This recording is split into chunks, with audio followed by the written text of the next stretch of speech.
bakunzi b'ikiganiro cy'ijambo ry'umunsi, reka ndabifuriza umunsi mwiza w'umugisha. Dawudi yaravuze ngo uyu umunsi uhoraho yandemeye umunezero no guhimbagwa. Reka nkwifuriza umunezero no guhimbagwa. Amen. Umwami Yesu akuremere umunezero no guhimbagwa muri byose. Kristo Yesu aganze mu buzima bwawe, aje imbere nawe umukurikire.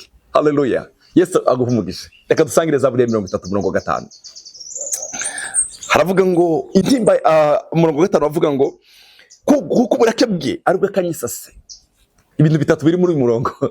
Kuko uburake bwe, ishavu rye nijya kanyisase. Umwami wacu agira ishavu rye n'iry'umwanya muto, ariko ubuntu bwiwe bwamaho igihe cyose umuntu akiriho. Kubera wabyutse, kubera uragenda, kubera ugihumeka, hariho ubuntu bw'Imana bwo kuri uyu munsi ku buzima bwawe. Reka nkwifurize ngo ubuntu bw'Imana bw'uyu munsi bugaragare ku buzima bwawe, ariko ubuntu bwiwe bwamaho igihe cyose umuntu akiriho. Haleluya. Kubera ugihari, hariho ubuntu bw'uno munsi, hariho ubuntu bw'ukorera. Ndagusengeye ngo ubuntu bw'Imana bwiyongeranye ku buzima bwawe. Ndagusengeye ngo ubuntu bw'Imana, haleluya, grace, ubuntu bugeretse ku bundi bukorane nawe, ariko ubuntu bwiwe bwamaye igihe cyose umuntu akiriho. Ukurira kwararira umuntu nijoro, ariko mu gitondo impundu zikavuga. Bene data, umuntu arashobora kurara ariko ararira. Ndakwifurije kuvuza impundu. Umuntu arashobora kurara ariko ararira. Dufite Imana izikuranye imyanya n'ibihe. Umuntu arashobora kurara mu marira, umuntu arashobora kurara n'agahinda, ariko mu gitondo impundu zikavuga. Reka nkwifurize kuvuza impundu.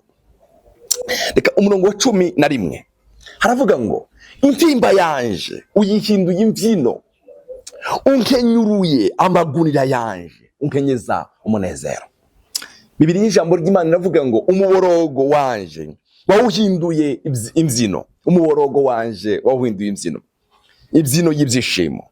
Watumye niyambura imyambaro igaragaza umubabaro, utuma nambara igaragaza ibyishimo. Reka nkwifurize umwambaro ugaragaza ibyishimo, umwambaro w'ibyishimo, umwambaro w'umunezero. Intimba yanje, umubabaro wanje azawuhindura, azawukaba imbyino y'ibyishimo. Haleluya. Unkenyuruye, haleluya, unkenyuruye cyangwa ndiyambuye umwambaro w'umubabaro, unambitse umwambaro w'ibyishimo. Reka nkwifurize umwambaro w'ibyishimo mukundwa. Imana ikwambura umwambaro w'umubabaro. Bene data, Imana ikwambura umwambaro w'umubabaro. Ntiwemerere umwambaro w'umubabaro ku buzima bwawe. Ntiwemerere kuba umuntu w'agahinda kadashira. Tuzemere Imana ikwambika umwambaro w'ibyishimo, umwambaro w'umunezero. Intimba yanje unkenyuruye amagunira mwami. Imana ukenyurura agahinda, Imana ukenyurura umubabaro, Imana ukenyurure, haleluya, Imana ukenyurure igukenyeza umunezero. Imana yacu izikenyeza umuntu umunezero. Hari abantu Yesu yasanze bakenyeye agahinda n'umubabaro, bakenyeye umubabaro n'agahinda. Yigeze gusanga umuntu ari ku kigedengere cy'i Betesayida akimazeho imyaka 38. Yari afite umwambaro w'umubabaro. Yesu aramubwira ngo urifuza gukira kubera umubabaro umaze mu gihe kirekire. Aramubwira ngo nabuze umuntu, nabuze uwo. Haleluya. Yesu aramubwira ngo ikorere ikirago cyawe ugende.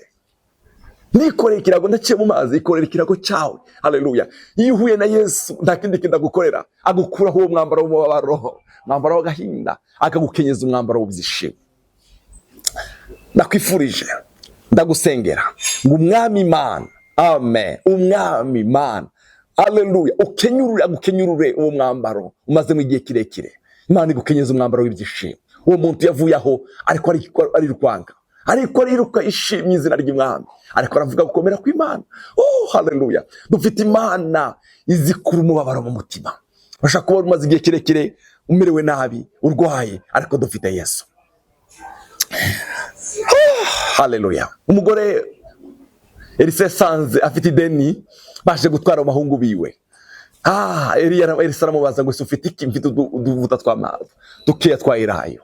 Haramubwira ngo zana, genda uzane utire, kandi utire ibintu bitari bike, uzane utire ibintu byinshi kandi biri gusa.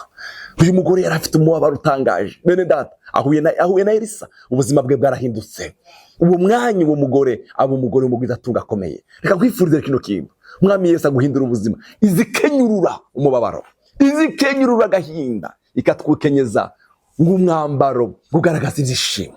Imana igukenyeza ibyishimo, igukenyeza umunezero, igukenyeza amahoro. Kamasomero y'umurongo wanditse mu gitabo cha Yesaya igice cya 61 umurongo wa 7 umurongo w'indwi. Haleluya. Mbega kubwo kumaramara kwanyu nzobashumbusha kabiri. Hari igihe ushobora kubaho mu buzima bwo kumaramara, wambaye umwambaro wo kumaramara, wambaye umwambaro w'umumaramare. Umwami Yesu akwambura umwambaro agushumbushe mu gishingo cyo guteterwa, mu gishingo cyo gukora isoni, muzonezererwa umugabane wanyu. Haleluya. Aho guteterwa uzobona umugabane wawe, mu gishingo cyo guteterwa muzonezererwa umugabane wawe. Amen. Nico gituma mu gihugu cyanyu, nico gihugu gituma aho nyine uri. Haleluya. Muzoshumbushwa kabiri mugira umunezero utazoshira. Umwami Yesu akuremera umunezero utazoshira mu gihugu cyanyu aho utuye. Haleluya. Umwami Yesu azogushumbusha mu gishingo cyo guteterwa, mu gishingo cy'agahinda, mu gishingo Umwami Yesu agushumbushe umunezero, akwambura uwo mwambaro w'agasuzuguro, mu mwambaro wo guteterwa. Kubwo kumaramara kwanyu muzoshumbushwa kabiri, mu gishingo cyo guteterwa muzonezererwa umugabane wanyu. Umwami Yesu aguye kunezererwa umugabane wawe. Haleluya. Umwami Yesu agushumbusha ibihe byawe watakaje byo kubana n'Imana, ibihe byo gusenga, ibihe byo gusoma ijambo ry'Imana, ibihe byawe byibwe. Umwami Yesu agushumbushe, Umwami Yesu agushumbushe. Yoeli yaravuze ngo 2:25, kandi nzobashumbusha iyo myaka mwamaze inzige zisanganywe izanyu. Hari igihe inzige zisanganywe izacu, inzige zikatwinjirana, zikadukuramo ubwiza bw'Imana, zikadukuramo amahoro, zigasangangura. Ariko dufite Yesu azashumbusha, dufite Umwami Yesu azayambura umwambaro w'umubabaro, akatwambika umwambaro w'izishimo. Haleluya. Kandi muzorya mutakabi, muhimbaza izina ryanje, je Uhoraho Imana yanyu, nabakoreye ibitangaza. Kandi abantu banje ntibazokongera kumaramara, abantu banje ntibazokongera kumaramara, abantu banje ntibazokongera. Haleluya. Kandi abantu banje ntibazokongera kumaramara. Haleluya. Nuko muzomenya yuko ndi hagati muri mu Bisiraheli, kandi ko ndi Uhoraho Imana yanyu, atayindi iriho. Nuko abantu banje ntibazokongera kumaramara, nuko abantu banje ntibazokongera kumaramara. Umwami Yesu akurinde kumaramara, Umwami Yesu akurinde kumwara, Umwami Yesu agushumbushe izi nzige zatwaye, izi nzige zasanganguye. Umwami Yesu agushumbushe. Reka ndangirize mu gitabo cya Nehemiya 12 umurongo wa 43. Uwo munsi batanga ibimaze byinshi, baranezerwa kuko Imana ibateye umunezero mwinshi. Haleluya. Umwami Yesu agutera umunezero, kandi n'abagore n'abana baranezerwa, bituma umunezero uri Yerusalemu wumvikana kure. Amen. Umwami Yesu akwambura umwambaro w'umubabaro, ugira umunezero ugera kure. Umwami Yesu agushumbusha umunezero wari waratwawe, wari waragiye. Umwami Yesu agushumbusha amasengesho yagiye. Umwami Yesu agushumbushe. Haleluya. Ikwambura igukenyurure amagonira, igukenyeza umunezero. Dusengane nawe. Data, mu izina ry'umukunzi wacu Yesu Kristo, ndasengeye uyu muntu uri kuranumviriza, igihe yaramaze kuri uyu musozi yizungurukaho muri uyu mubabaro, kirahagije mu izina rya Kristo Yesu. Umukenyeza umunezero, umukenyeza amahoro, umukenyeza ibyishimo. Haleluya. Umushumbushe. Haleluya. Inzige zaratwaye ibye, inzige zarasanganywe ibye. Umushumbushe Mwami, umushumbushe amahoro yo mu mutima rero agiye, umushumbushe amagara meza, umushumbushe umunezero, umushumbushe amasengesho, umushumbushe. Haleluya. Mutume umunezero we ugera kure, muremere umunezero ugera kure, umunezero ugera kure ugaragara ku buzima bwiwe. Ndasengeye urwaye uri kuranumviriza, ikiganza cyo gukira Mwami kibe ku buzima bwiwe, urushe mu mutima umuruhure. Urakoze Mwami, cyubahiro kibicawe mu izina rya Yesu Kristo Umwami wacu. Amen. Yesu akwambika umwambaro w'umunezero. Murakoze.